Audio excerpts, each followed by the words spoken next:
At its peak, RadioShack had 7,300 stores in the United States. That is more locations than McDonald's had in America at the time. More than Starbucks. There was a RadioShack within a few miles of virtually every American household. It was, by the measure of physical retail presence, one of the most ubiquitous chains in the country. And almost nobody could tell you what it was for. This is not a retrospective observation.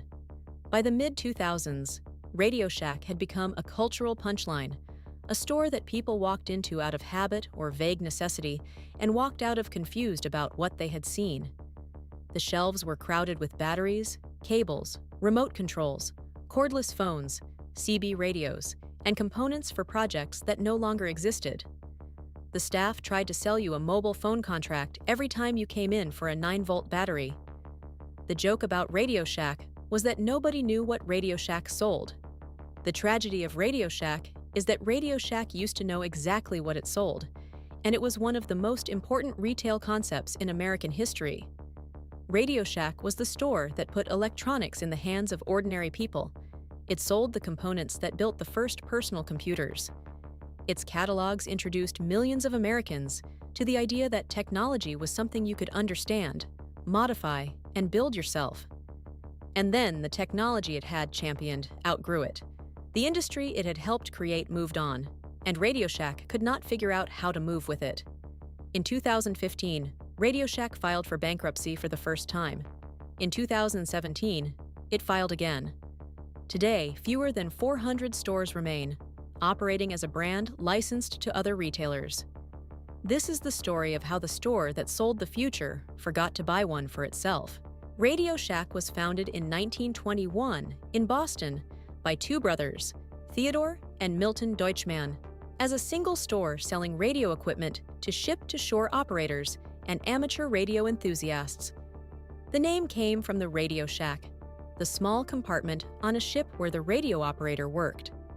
The store was a specialist destination for people who understood electronics, who built their own equipment, and who saw technology as something participatory rather than purely consumable. For decades, RadioShack operated as a modest specialist retailer. Then, in 1963, the company was acquired by Tandy Corporation, a leather goods manufacturer from Fort Worth, Texas, which used RadioShack as the foundation for a national electronics retail expansion. Through the 1970s and early 1980s, RadioShack became genuinely significant. It sold the TRS-80, one of the first mass-market home computers, through its own stores at a time when the personal computer was still a fringe concept. It produced its own branded electronics. It trained a generation of American consumers to think of electronics not as luxury products, but as practical, accessible tools. The catalog was iconic, thick, printed annually, mailed to millions of households. It was a document that made electronics legible to ordinary people. You could look at a RadioShack catalog and understand, at least superficially, what transistors were, how amplifiers worked, what you could build with the right components. RadioShack was not just a retailer, it was a gateway for millions of Americans who would go on to careers in technology, engineering, and computing. The RadioShack store in their local mall was where their interest began. By the late 1980s and early 1990s, the consumer electronics market was transforming in ways that should have been advantageous to RadioShack, and instead became existential threats. The personal computer was becoming a mass-market product. Mobile phones were emerging. The internet was coming. All of these technologies were built on the foundation of electronic components and consumer devices that RadioShack had spent decades making accessible. But RadioShack faced a problem that was structural rather than strategic.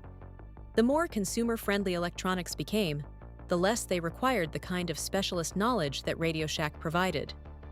In the early days of home computing, you needed to understand your equipment to use it. You needed components, you needed repair parts, you needed someone who could explain what was happening inside the machine. RadioShack provided all of this. By the mid-1990s, a computer was something you bought, plugged in, and used. You did not need to understand it. You did not need components. You needed software. And then you needed the internet, and neither of those things were RadioShack's territory. At the same time, a new kind of competitor had arrived, the big box consumer electronics retailer. Best Buy, Circuit City, and CompUSA were building enormous stores that sold the same products RadioShack carried, but in greater variety, at lower prices, and with none of the cramped, cluttered atmosphere that RadioShack stores had accumulated over decades of slow evolution. RadioShack's response was to try to become something it had never been, a mass-market consumer electronics destination. It began selling major brand televisions and stereos. It de-emphasized components and hobbyist equipment. It tried to look more like Best Buy. In doing so, it abandoned the customers who had defined it, while failing to attract the customers it was chasing. In the late 1990s, RadioShack made a decision that seemed at the time like a genuine strategic pivot. It would become a mobile phone retailer. Mobile phones were the fastest-growing consumer electronics category in the world. RadioShack had stores everywhere. The logic was defensible. Use the existing store network to capture commission on mobile phone contracts, generate recurring revenue, and transform from a component retailer into a connected consumer platform. For a period, it worked. Mobile phone sales generated significant revenue. The stores remained busy. The commission model provided cash flow that masked the deeper problems with the underlying business. But the strategy had a fatal flaw. RadioShack did not understand mobile phones the way it had understood electronics. RadioShack's original competitive advantage was expertise. The staff knew what they were selling. They could explain it, repair it, modify it. That knowledge was the reason people came to RadioShack rather than a department store. Mobile phones and the contracts attached to them were not a knowledge product. They were a sales product. And as a sales product, RadioShack was competing against carrier stores, big box retailers, and eventually online platforms, all of which had lower costs, better prices, or more convenient access.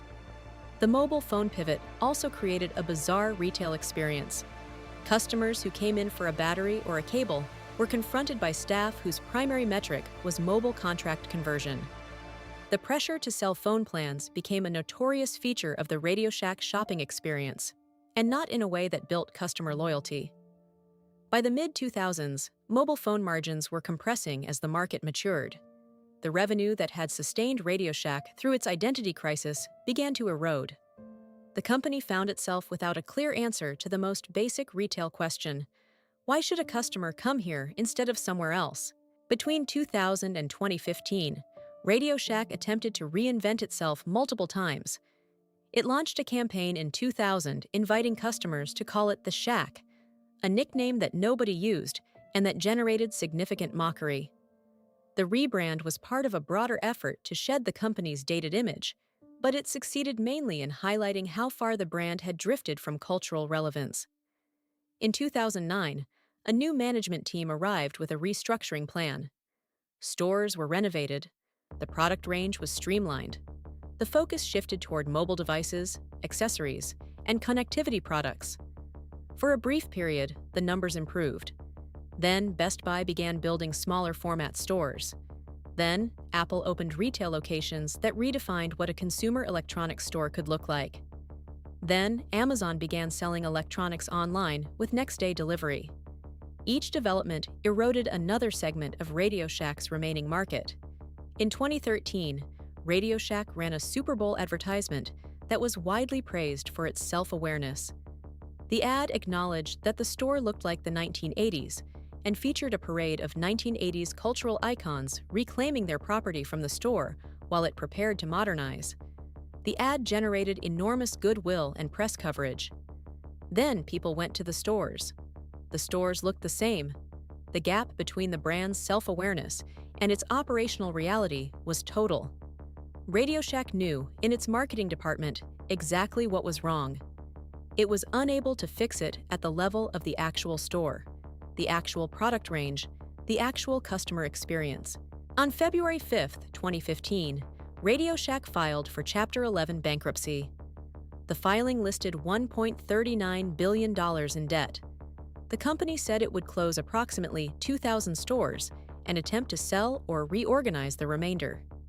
A deal was reached with Sprint to operate stores within stores at remaining RadioShack locations, in what was framed as a way to leverage RadioShack's physical footprint while offloading operational costs.